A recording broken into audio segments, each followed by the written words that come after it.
नमस्कार, स्वागत है आपका न्यूज़ इंडिया में। हमें आज़ाद मैदान में और हम आज देख सकते हैं पूरे भारत में एनक्रोचमेंट का मुद्दा दिनों दिन बढ़ते जा रहा है।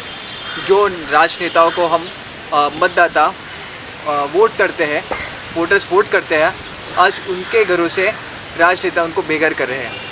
ये मुद्दा दिनों दिन बढ़ते जा रहा है और हमारे साथ एक केस जो मलाड में हुआ था वो आज हम आपके सामने प्रस्तुत करेंगे कि किस तरह से बिल्डर लॉबी और बिल्डर्स हो, राजनेता हो, पुलिस हो, वे इकट्ठा होकर एक टीम होकर किस तरह से लोगों के ऊपर जुल्म करें और अत्याचार करें। मैडम स्वागत है आपका। जो आपका केस है, मैटर है आपका, हमें बताइए। मैं असलम सर के पास मदद मांगने के लिए गया, मेरा घर तो छीन लिया। कांग्रेस का एमएलए असलम से और बुरी तरह से पीट कर मेरा घर छीन लिया। आप स्टार्टिंग से बताइए, आपने घर खरीदा, उसके बाद क्या हुआ, कभी अपने घर खरीदा? मैं 2010 में 5 सितंबर घर खरीद किया था मलाड में। हाँ, उनके कार्यकर्ता से लिया था। उसने मुझे घर तो नहीं दिया और 14 लाख रुपया मेरा ले लिया और मैं बैंक से ही पैसा दिया था। 9,41,000 रुपया बैंक से दिया था और बाकी पैसा कैश दिया और झूठा पेपर बनाया। सेल डीट मुझे नहीं बना के दिया और दे के मैं असलम सर के पास, पुलिस ने भी मदद नहीं किया, मैं असलम सर के पास मदद मांगने के लिए गया। उन्होंने अपने गुंडा से पिटा कर, मुझे बुरी तरह से पीट कर मेरे घर छीन लिया और मेरे बेइज्जती किया, मेरा कपड़ा फाड़ दिया। मेरा मेडिकल रिपोर्ट होते हुए भी उस दिन एफआईआर दर्ज नहीं किया और मेरा आदमी का झूठा एनसी बना कर, झूठा सिग्नेचर करके झूठा एनसी बनाया। मेरा सामान छीन लिया, जरूरी कागजात छीन लिया और हारोले बोल के 2 तरीका एनसी बना दिया। इतना कुछ होते हुए भी अभी तक पुलिस एमएलए सर को बचा रहे, हमारे कोई मदद नहीं कर रहे। सर प्लीज़ सर, आप लोग अपने क्षेत्र का एमएलए असलम हाँ, हाँ सर। और मैं मंत्रालय में भी मांग कर रही हूँ, मेरा मांग पूरा कीजिए। मैं जो मकसद में बैठा है, मेरा मांग पूरा कीजिए। मेरा न्याय मिलना चाहिए। अच्छा, असलम शेख, हाँ, उसके कार्यकर्ता ने आपको घर दिया था, हाँ, मदद किया था। जी सर।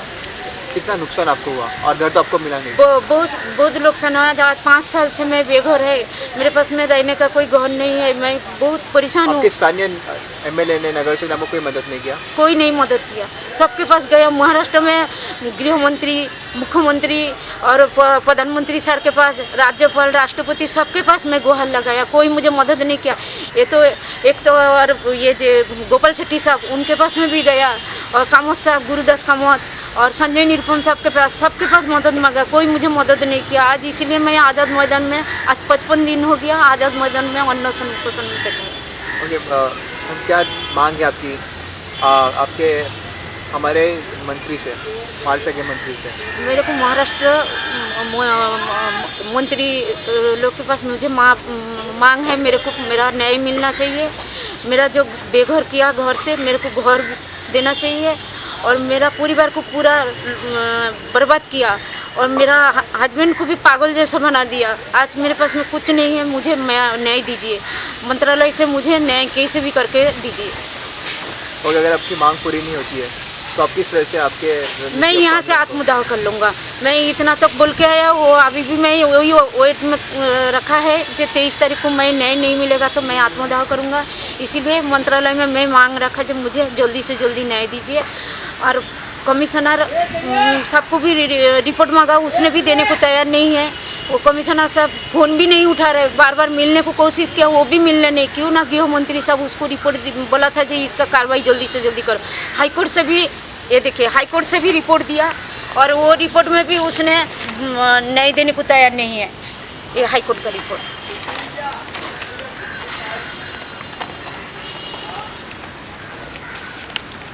5 बार 6 बार ये स्टेटमेंट होते हुए भी हमको अभी तक एफआईआर, मेरा झूठा एफआईआर बनाया। वो एफआईआर को 1.5 साल के बाद एफआईआर बनाया, जो एफआईआर कोई काम का नहीं है। 2 साल का बच्चा को डाला, उसमें कोई सेक्शन नहीं लगाया।